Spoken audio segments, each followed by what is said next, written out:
সুপ্রভাত সুধী দর্শকবৃন্দ। আমি সুরাইয়া।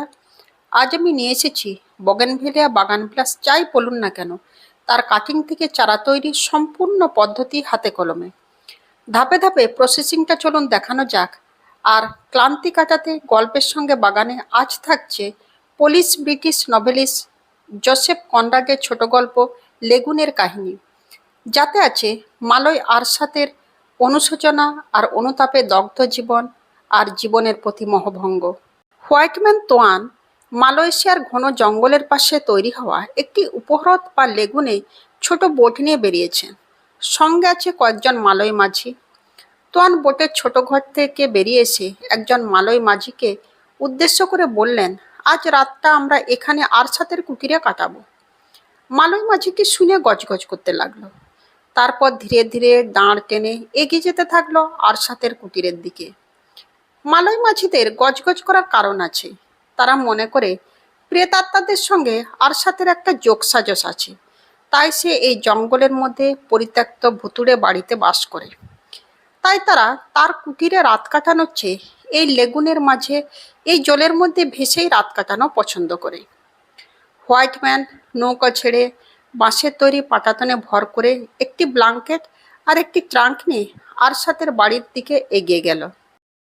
আরশাদ তার ছোট কুটিরের দরজা থেকে ঝুঁকে বেরিয়ে মুখোমুখি হলো তার। আরশাদ একজন ক্ষমতাবান, প্রশস্ত বুক আর পেশিবহুল চেহারার অধিকারী এক সুগঠিত তরুণ পুরুষ। নিম্নাঙ্গে একটি সেরং ছাড়া কিছুই নেই। দুটি কমল চোখ নিয়ে হোয়াইটম্যানের দিকে তাকিয়ে কোনো রকম আহ্বান অভিবাদন ছাড়াই কাতর কণ্ঠে প্রশ্ন করল, তোয়ান, কোনো ঔষধ আছে? না, কেন? বাড়ির মধ্যে কেউ অসুস্থ? তোয়ান ঘুরিয়ে প্রশ্ন করল। এসো দেখো। অস্তমিত সূর্যের আবছা আলোয় তোয়ান আরশাদকে অনুসরণ করে কুটিরে প্রবেশ করে দেখলেন বাঁশের পাটাতনে নিশ্চল নিশ্চুপ হয়ে পড়ে আছে এক মহিলা। মনে হচ্ছে মৃত। জ্বরে গা পুড়ে যাচ্ছে, চোখ খোলা, মুখ হাঁ করা। তার সঙ্গে চোখে মুখে এক অশুভ সংকেত, তিনি মারা যাচ্ছেন। অনেক দিন ধরে অসুস্থ? তোয়ান প্রশ্ন করলেন। আমি 5 রাত্রি ঘুমাইনি তোয়ান।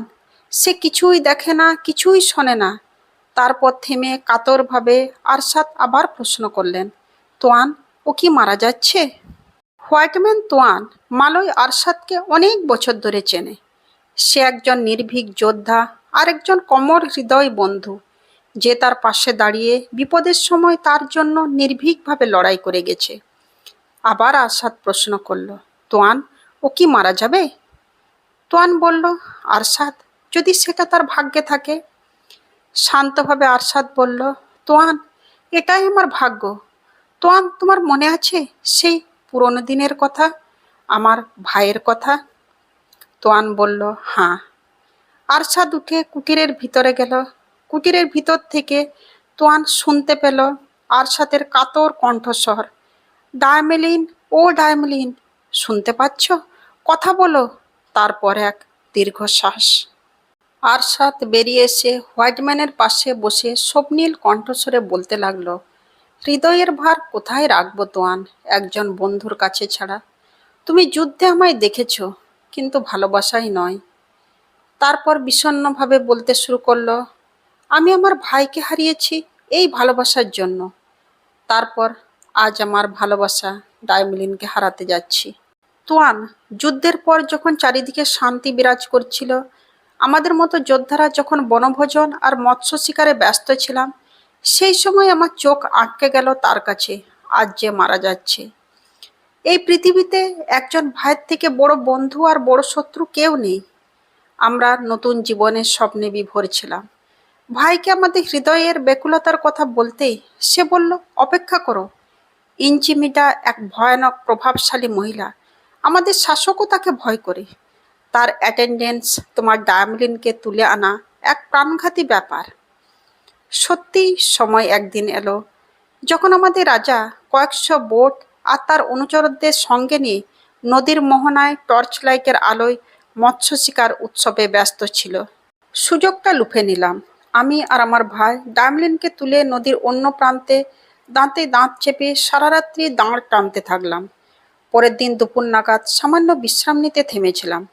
বালির মধ্যে শুয়ে যখন চোখ সবেমাত্র একটু বন্ধ হয়েছে, ডাবলিনের চিৎকারে ধড়ফড়িয়ে উঠে দেখি রাজার বোটগুলো আমাদের ঘিরে ফেলেছে।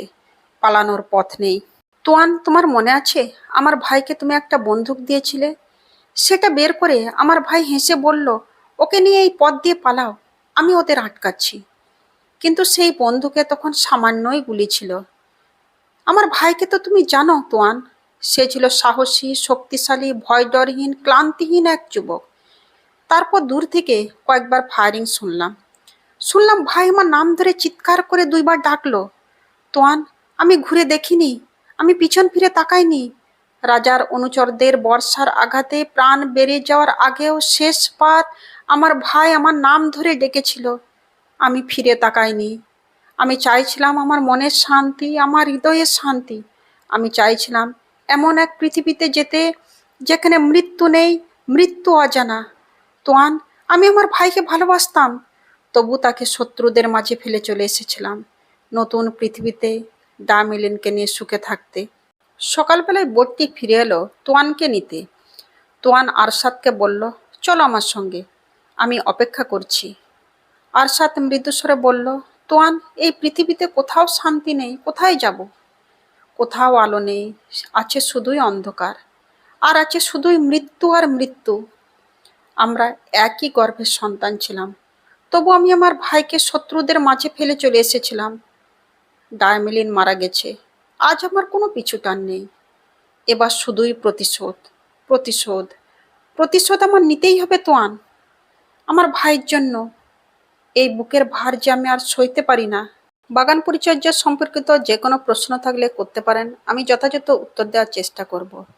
গল্পের সঙ্গে বাগান কেমন লাগলো জানাবেন। যদি প্রয়োজনে মনে করেন আমাদের চ্যানেল সবুজে ঘেরা বনলতাকে সাবস্ক্রাইব করে নেবেন। ভিডিওটি ভালো লেগে থাকলে লাইক কমেন্ট করবেন। গাছ তৈরি করুন, ভালো থাকুন। একটি গাছ অনেক প্রাণ। ভালো থাকবেন।